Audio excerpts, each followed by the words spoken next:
Dynasty Football, part of the Locked On Podcast Network. Here are your hosts, Matt Williamson and Ryan McDowell.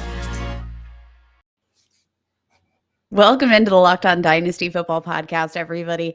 Today's episode is brought to you by BetOnline. BetOnline has you covered this season with more props, odds, and lines than ever before. That's BetOnline, where the game starts. I am Kate Madgziuk. I am joined, of course, as always, by Marcus Mosher. We are not Matt and Ryan. Still tweaking out all of those super fun technical hullabaloos, but we'll get there. Marcus, happy post Super Bowl Monday. Yeah, happy post Super Bowl Monday, Kate. This is always a somewhat depressing time of the year. Like, we've got to go the next 6 months without football. There are the stages of grief. Yeah, but this is where Dynasty players shine, right? Like, it's officially Dynasty season between the off season coming up with free agency, trades. We've got the combine coming up. It's going to be a busy time if you are a fantasy football fan. It will be a busy time. I know everybody thinks this is the time where we can kick our feet up and relax, but no. There's no such thing as relaxing in Dynasty Fantasy Football. We are scouting all the time to help bring you the ultimate Dynasty roster. Obviously, we need to talk about Super Bowl 56. The Rams came away with the win. It was a really tight end to that game, and I have to imagine Bengals fans are just absolutely heartbroken because they came so close, and they weren't able to walk away with the Lombardi. But again, how close they came, I think that's got to feel pretty good when you've got Joe Burrow in the bag. Outside of the Super Bowl, we're going to talk a little bit about some rookie prospects. We're going to start diving in to our rookie deep dives here. We're going to start off with wide receiver Treylon Burks out of Arkansas. Excited to talk about this, dude. Yeah, we got a lot to talk about with him, and in just a little bit. But let's stay on the Super Bowl. Bengals, I mean, Jesus, what a season! It's so frustrating that it has to end that way. They played so well. They had a lead in the fourth quarter, but we do have some news and notes that we should talk about from this game. Let's start with the good. First of all, Cooper Kupp, MVP of this game, 2 touchdowns, I believe 99 total yards in this game. Katie just continued to do what he did all season long, which is be impossibly consistent, so reliable. And again, I'm going to keep saying this. I don't know how he's not at least the top 3 wide receiver in Dynasty, despite his age. It doesn't seem like he's slowing down anytime soon. I think it, again, comes down to age. But, I mean, Cooper Kupp, anything he's doing on the field needs to be considered over his birth certificate. I think at this point, he's just never been properly valued, period, ever. We know his upside. This isn't a fluky season. We've seen him perform with this kind of upside before. This isn't a fluke. He's a talented wide receiver. Let's value him as that talented wide receiver that he is. If you are able to trade for Cooper Kupp right now, I'm going to say you're probably going to get him at a value, even though he's literally the Super Bowl MVP. He's still disrespected in my book. And then Jamar Chase had a really nice game in this one as well. But it was T. Higgins that was the star for the Bengals, right? 100 yards, 2 touchdowns. We talked about T. Higgins was on Friday, Kate, that we think he's incredibly undervalued still. He's wide receiver 10 in Dynasty. We don't get that because there's several receivers that are currently going ahead of him that we don't like as much as Higgins. So it was nice to see him have another big game. And listen, he could have had another touchdown in this game. He had another end zone target. The ball was thrown a little bit behind him, but I thought T. Higgins was really good in this one as well. If T. Higgins, if the Bengals would have walked away with the win, I think it would have been T. Higgins that would have been this game's MVP. Yep, I mean, just an incredible season from this team all around. How about the running backs who just all across the board, incredibly disappointing. This was definitely not a story about the run game in this contest across the board. Which of these running backs did you find most disappointing in their performance based on their current dynasty value? I mean, it has to be Cam Akers, but it's hard for me, Kate, to be disappointed considering the circumstance, right? Like the Bengals do have a good run defense, and this guy's still coming off a torn Achilles. It's been like 8 months or whatever. It just doesn't bother me. I think he's going to be fine with a full off season. Now the question is he going to be the workhorse back? I don't know. Darrell Henderson looked pretty decent in the receiving game yesterday. Sony Michel still got work. I think that's a bigger question rather than how healthy is he going to be going into next year. Yeah, I said this, I believe it was last week's episode when we were kind of recapping the 2021 season for the Rams. I do think that, I mean, we were a little disillusioned when Cam Akers came back, and we got so excited that we kind of forgot to look at what is he actually doing on the field. And I mean, he really hasn't been overly efficient at in any stretch of the imagination. Finished with 21 rushing yards and had a long of 8.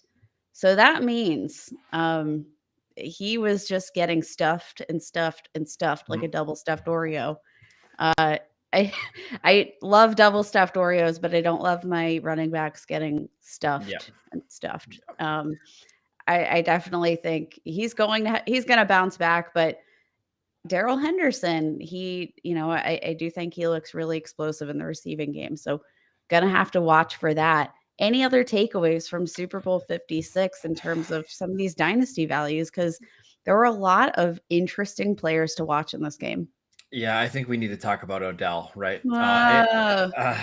Odell looked so good early on in this game. He scored a touchdown. He looked explosive. He looked quick.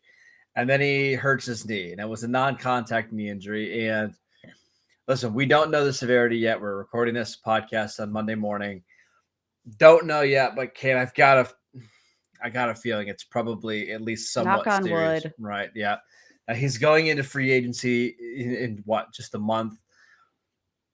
I almost wonder if this knee injury is more likely to bring him back to the Rams, right? Because he knows that system. It's going to be better than somebody else taking a shot on him.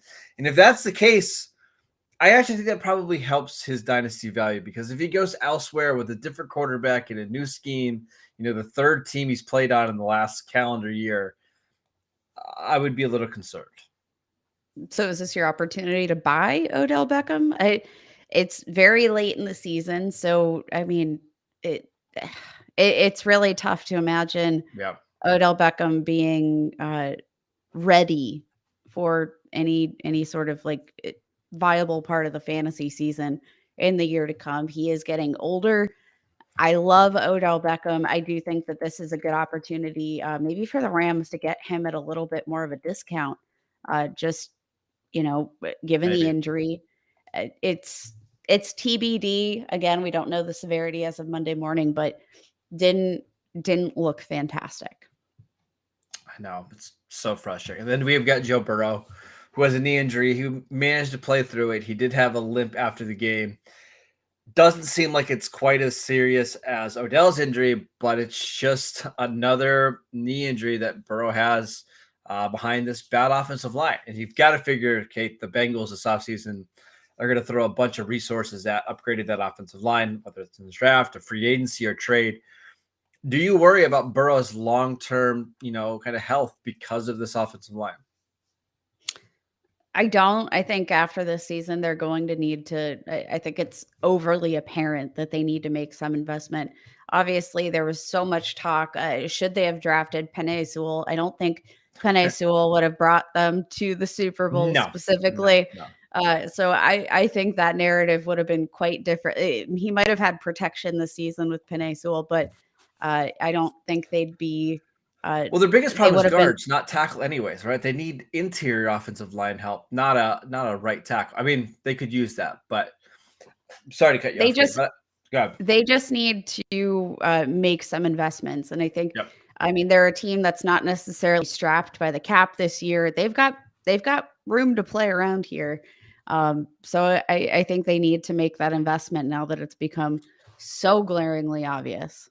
And the thing is, we've seen teams completely upgrade their offensive line in one offseason.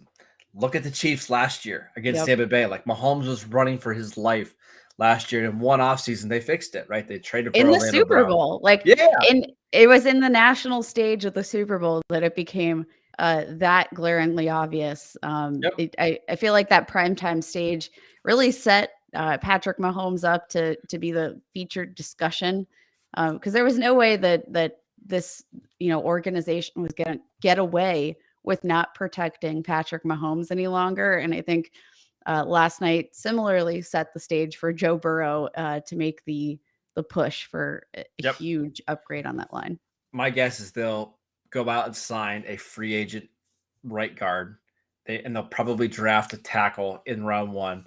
And I think that's probably enough. Like, I don't think this offensive line needs 5 new starters. I think 2 new starters and maybe another additional backup would help. I think they can get it fixed fairly quickly. And if they can do that, Joe Burrow is going to be a top 5 dynasty quarterback for the foreseeable future, right? The GOAT, baby. The little GOAT. All right, let's talk about Treylon Burks. Okay, but before we do that, we want to tell you guys about Built Bar. This time of the year, almost everybody has given up on their New Year's resolutions, but not this year. We are sticking to our New Year's resolution to eat right, thanks to Built Bar, because it's pretty easy to do it with Built Bar. They taste so good. Most Built Bars contain 130 calories, 4 grams of sugar, 4 net carbs, and 17 grams of protein. Compare that to a candy bar, which usually has like 240 calories, 30 grams of sugar, and dozens of net carbs.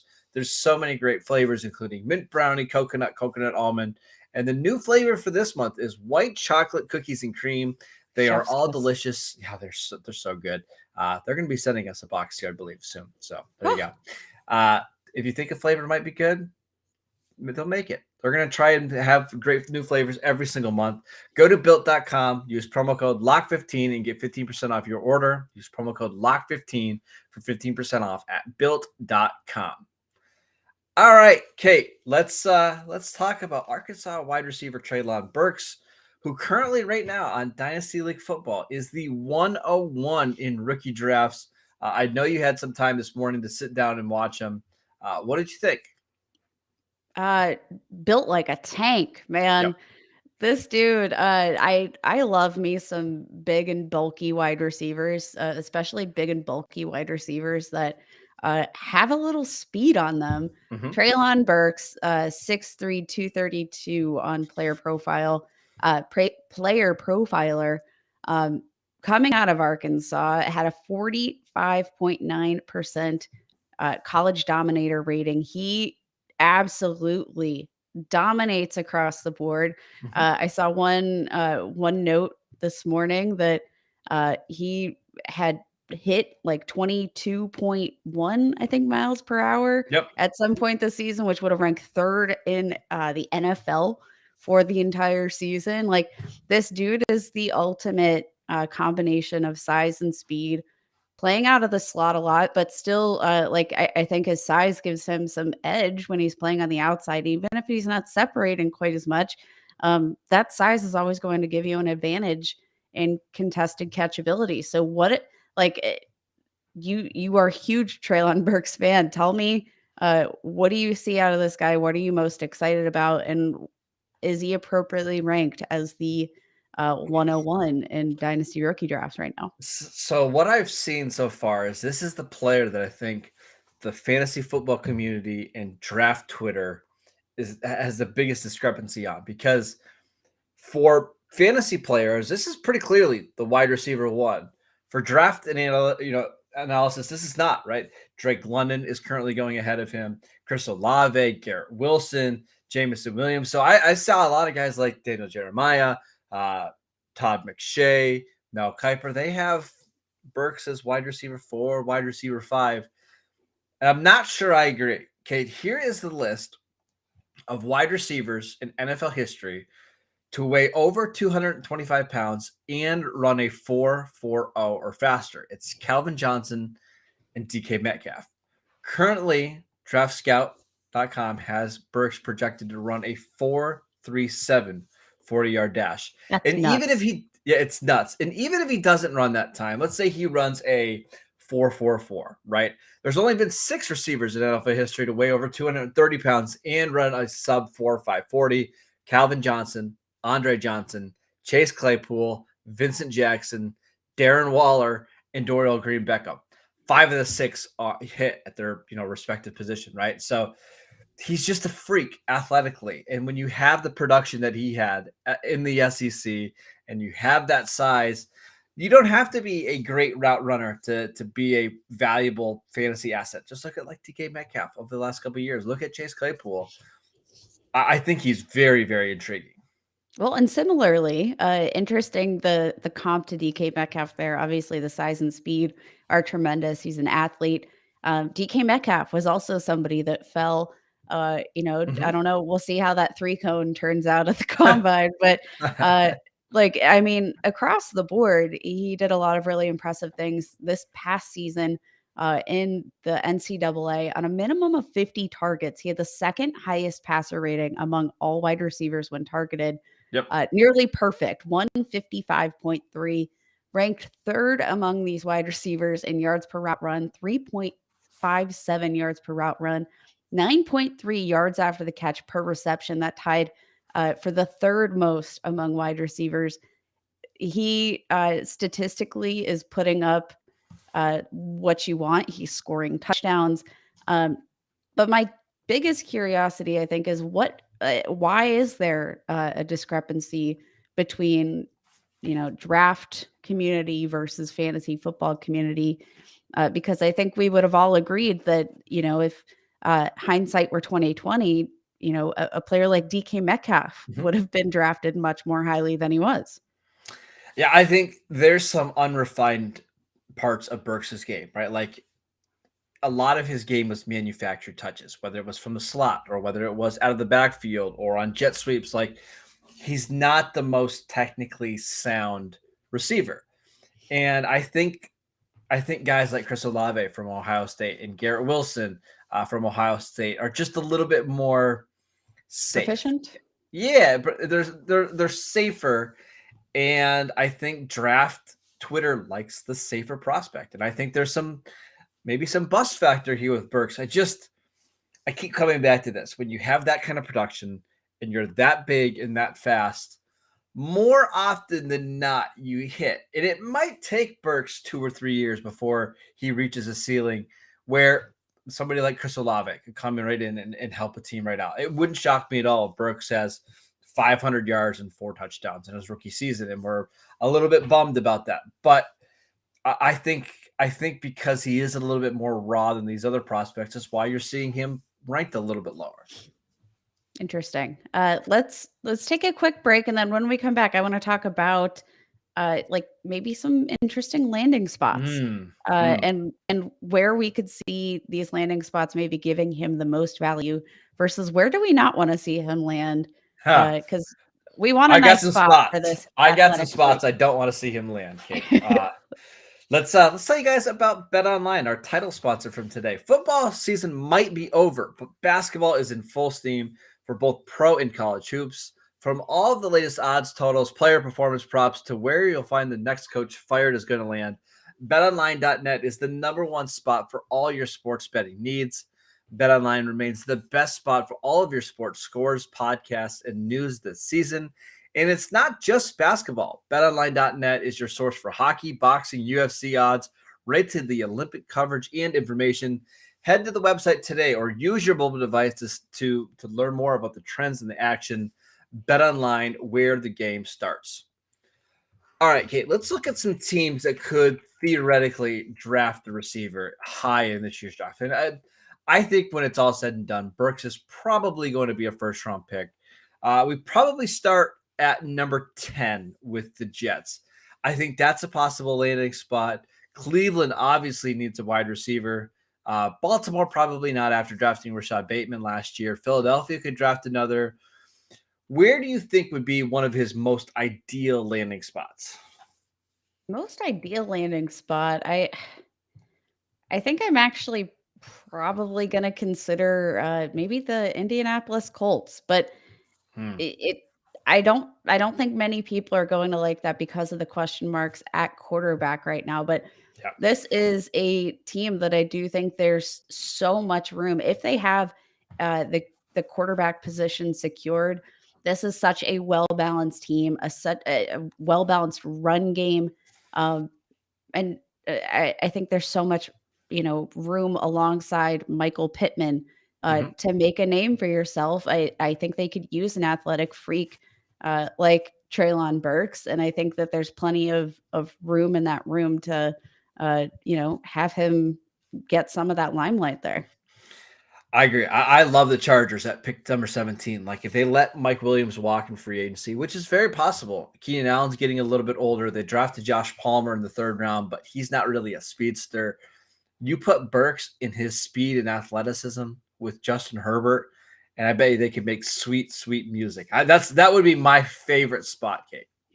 What do we think about the Chicago Bears? What if we partnered him up? We now have Matt Nagy heading out of town. Partner him up with Justin Fields, who we have such a fantastic combination of his athleticism paired with his arm. We know he can be accurate. Uh, what do you think a guy like Justin Fields could do for Treylon Burks and his playing style? Would they be able to make a nice 1-2 punch? Because we know that Justin Fields is going to be in very much need a wide receiver with the departure of Allen Robinson coming up. Yeah, and the Bears don't have a 1st-round pick. However, they do pick at 39. So it's pretty conceivable that they could either, move up from 39 to, let's say, like 25, 24 and go get him. Or maybe with this class, you just sit back and wait because guys are going to fall because the depth is really good. I think that makes a ton of sense. Another one, what about Buffalo? I feel like Buffalo needs somebody with some size on their team. They're very small at receiver. If they want to kind of get into an arms race with the Bengals and the Chiefs, why not go get Josh Allen, just a speedster that can stretch the field, that can make plays after the catch? I think that one would make a ton of sense as well.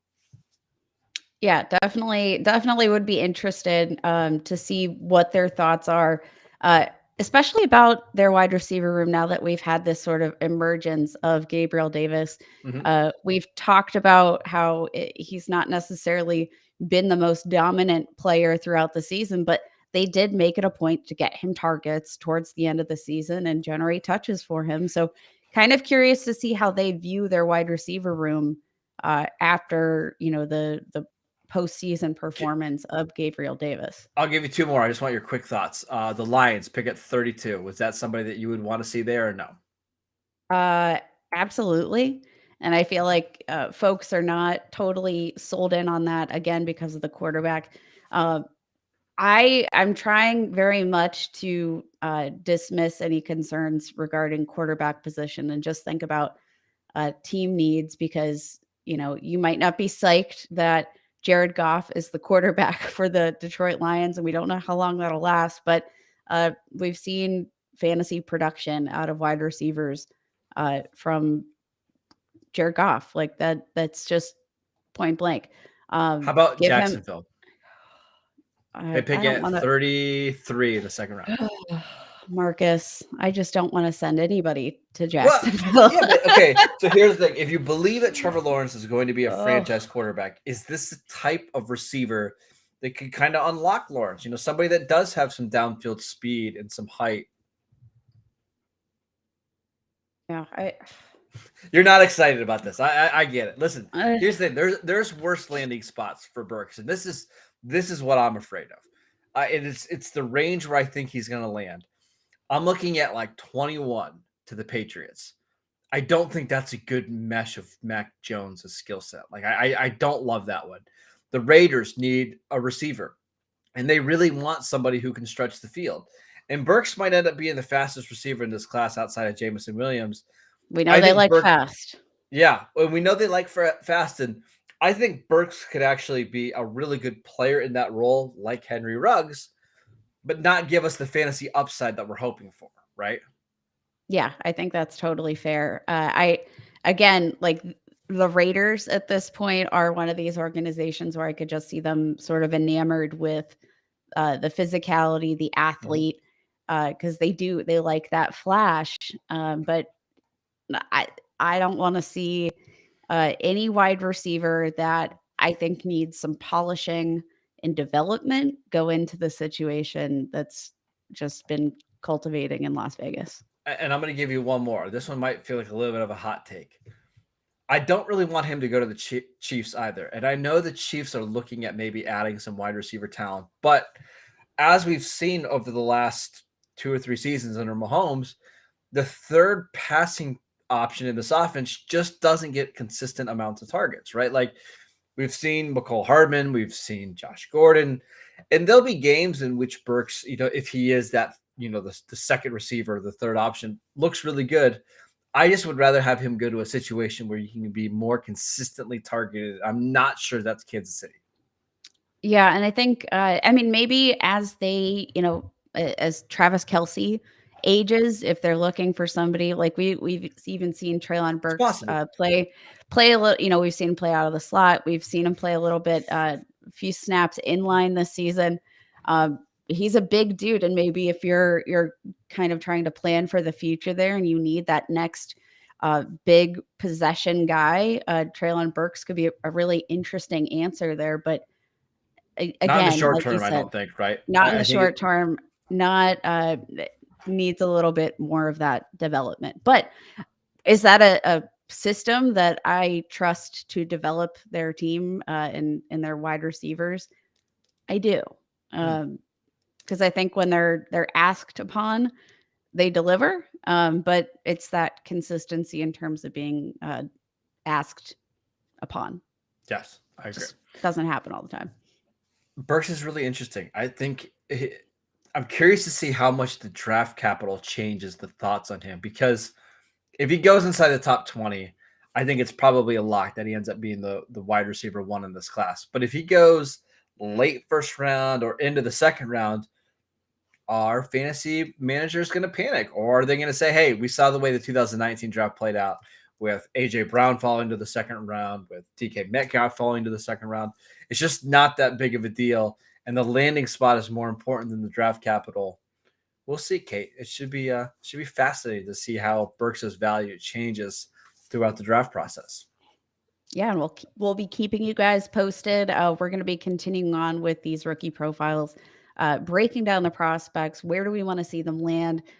Matt and Ryan will be back tomorrow and Wednesday, and they'll be doing the same. They'll be picking a couple of rookies that we're going to be diving into. So we're just going to be doing knocking one of these guys off per episode, and right before you know it, we'll be at the NFL Combine, and we'll have a lot of information we need to digest at that point.